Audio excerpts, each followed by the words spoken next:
ଆଜି ରାତିରେ ସେ ନାରୀ ତୁମକୁ ଫୋନ୍ କରିବ, ମିଳନ ପାଇଁ ଡାକିବ। କେବଳ ରାତିରେ ଶୋଇବା ପୂର୍ବରୁ ତାକୁ ମନେ ମନେ ଭାବିକି ପରିସ୍ରା କରିଦିଅନ୍ତୁ। ତାପରେ ଦେଖିବେ ଚମତ୍କାର।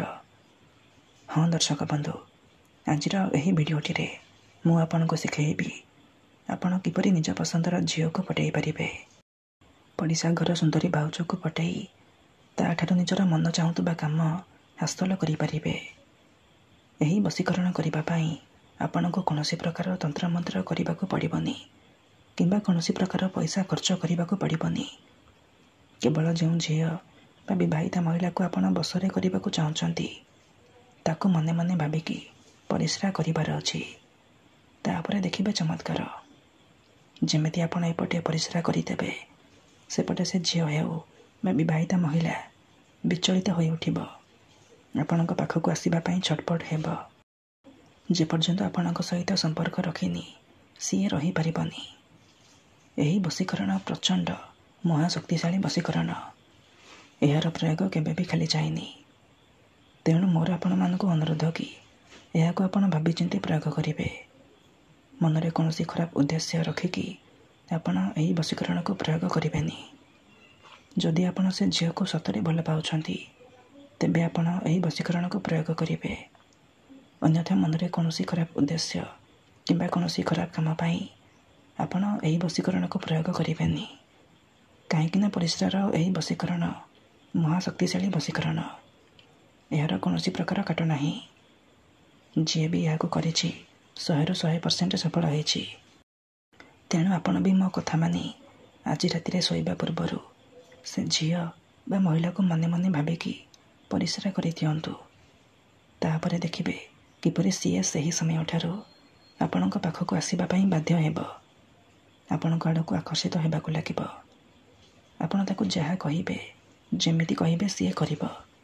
କୌଣସି ପ୍ରକାର ବାଧା ଦେବ ନାହିଁ। ନମସ୍କାର ଦର୍ଶକ ବନ୍ଧୁ, ଏସ୍ ମନ୍ତ୍ର ଚ୍ୟାନେଲରେ ଆପଣମାନଙ୍କୁ ସ୍ୱାଗତ। ଆପଣ ସମସ୍ତଙ୍କର ଇଚ୍ଛା ଥିବ ନିଜ ପସନ୍ଦର ଝିଅକୁ ପଟେଇବା ପାଇଁ, ପଡ଼ିଶା ଘର ସୁନ୍ଦରୀ ଭାଉଜକୁ ପଟେଇବା ପାଇଁ, ତାଠାରୁ ନିଜର ମନ ଚାହୁଁଥିବା କାମ ହାସଲ କରିବା ପାଇଁ। କିନ୍ତୁ ଇଏ ଏତେ ସହଜ ନୁହେଁ। ଏଥିପାଇଁ ଆମର ତନ୍ତ୍ରଶାସ୍ତ୍ରରୁ ମୁଁ ଆଜି ଆପଣଙ୍କ ପାଇଁ ପରିସ୍ରାର ଏମିତି ଏକ ମହାଶକ୍ତିଶାଳୀ ବଶୀକରଣ ନେଇ ଆସିଛି, ଯାହାକୁ ଆପଣ କରିଦେଲେ ନିଜ ପସନ୍ଦର ସୁନ୍ଦରୀରୁ ସୁନ୍ଦରୀ ଝିଅକୁ ପଟେଇ ପାରିବେ। ପଡ଼ିଶା ଘର ସୁନ୍ଦରୀ ଭାଉଜଠାରୁ ନିଜର ମନ ମୁତାବକ କାମ ହାସଲ କରିପାରିବେ। ଏହି ବଶୀକରଣ କରିବା ପାଇଁ ଆପଣଙ୍କୁ କୌଣସି ପ୍ରକାର କଷ୍ଟ କାମ କରିବାକୁ ପଡ଼ିବନି। କେବଳ ମୁଁ ଆପଣଙ୍କୁ କିଛି ପ୍ରୟୋଗ ବିଧି ଶିଖେଇବି। ଆପଣ ସେହି ପ୍ରୟୋଗ ବିଧିକୁ ଠିକ୍ ଭାବରେ କରିଦେବେ।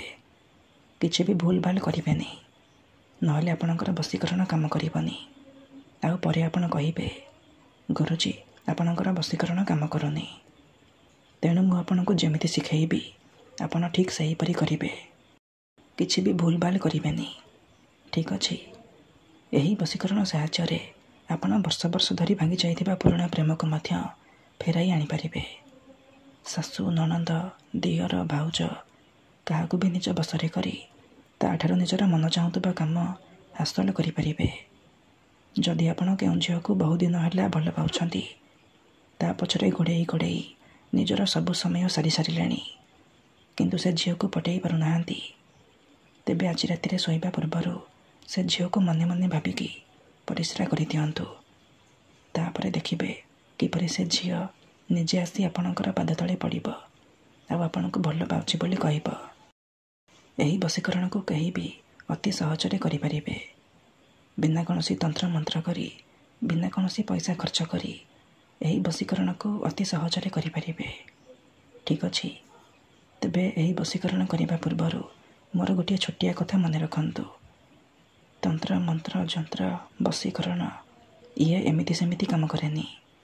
ମନରେ ସମ୍ପୂର୍ଣ୍ଣ ବିଶ୍ୱାସ, ନିଷ୍ଠା ଆଉ ଏକାଗ୍ରତାର ସହିତ ଆପଣଙ୍କୁ ଏହି ବଶୀକରଣ କରିବାକୁ ପଡ଼ିବ। ଦେଖନ୍ତୁ, ଯେଉଁପରି ଆପଣ ଭଗବାନଙ୍କୁ ମାନୁଛନ୍ତି, ଭଗବାନଙ୍କ ଉପରେ ବିଶ୍ୱାସ ରଖିଛନ୍ତି, ନିଜର ସବୁ ଦୁଃଖ, କଷ୍ଟ, ଅସୁବିଧା ଭଗବାନଙ୍କୁ ଜଣାଉଛନ୍ତି, ଯଦି ସେ ଅସୁବିଧାର ସମାଧାନ ନହେଲା ତାର ମାନେ ନୁହେଁ କି ଭଗବାନ ନାହାନ୍ତି। ସେହିପରି ମନ୍ତ୍ରତନ୍ତ୍ର ହୁଏ, ବଶୀକରଣ କାମ କରେ, କିନ୍ତୁ ଏହାକୁ ଆପଣଙ୍କୁ ସିଦ୍ଧ କରିବାକୁ ପଡ଼ିବ। प्रयोग विधि को ठीक भाव में करने को पड़ो। मु आपको जमी शिखाइबी आपन को ठीक सही परी करने को पड़ो। तेबे जाई मु आपन को ग्यारंटी देउछि आपन जो झील बहिता महिला को पठेबा को चाहूँगी ताको अति सहजरे पठेई पारिबे। ताको निज बसरे करी ताठारु किछि भी काम हासिल करि पारिबे। तेबे एही वशीकरण विधि आपन किपरि करिवे केमिति करिवे यार प्रयोग विधि कौन मु आपनको शिखाइबी। संपूर्ण प्रयोग विधि ठीक भाव में शिखाइबी। जानिबा पई भिडियोटी को पूरा ध्यानर सहित शेष पर्यंत देखंतु। विधिटी जानिबा पूर्वरु मोर आपण मानकु अनुरोध कि जदि आपण आम चैनल को नुआ आसिछंती तेबे दयाकरी चैनल को सब्सक्राइब करी पाखरे थिबा बेल आइकन को मध्य दबाई दियंतु। जहाद्वारा आम जो भी वीडियो अपलोड करूँ सर्वप्रथमे आपण देखिपारे आउ तार लाभ पाइपारे। ठीक अच्छे तेबे मन रखंतु यही वशीकरण विधि को आपण केवल मंगलवार किंबा शनिवार दिन करें। राति शोवा पूर्वर करेंगे। विधिटी करने पूर्वर भल भाव हाथ गोड़ मुह धोईकी सफा वस्त्र पिंधिकी आपण यही वशीकरण विधि को आरंभ करेंगे। प्रथमे आपण कौन करेंगे खंडे साधा कागज आणवे तापर निजर बिछना उपर बसी पड़े। से कागज प्रथमे आपण से झील बा महिलार नाम लिखिबे जहाँ को आपण निज बसरे करने को चाहूँगी जहाँ को आपण पठेबा को चाहूँगी। झील बा महिलार नाम लिखि सारिबा परे ता तले आपण लिखिबे त्रिम त्रिम त्रिम यही 3टी शब्द लिखिबे। लिखि सारिबा परे आपण से कागज को निजर सामने रखिबे आ आखि बंद करिकी से झील बा महिला को मने मने भाबिबे तार मुह को निज मन में भाबिबे। तापरे त्रिम त्रिम त्रिम यही शब्द को 3 थर पढ़िबे। 3 थर यही शब्द को पढ़ी सारिबा परे 5 थर से झील बा महिलार नाम कहिबे जहाँ को आपण पठेबा को चाहूँगी। एतिकी करि सारिबा परे आपण से कागज को नेकी घर बाहर को जिबे। से कागज को तले माटी ऊपर रखिबे और से कागज ऊपर परिस्रा करिदेबे। मन रखंतु आखि बंद करिकी परिस्रा करिबे। परिस्रा करि सारिबा परे आपण चुपचाप घर को फेरी आसिबे। पछको बुलिकी चाहिबेनी। ग्यारंटी देउछि एतिकी करिकी देखंतु से झील हेउ बा विवाहिता महिला आपणकर बसरे हेजिबो। धन्यवाद।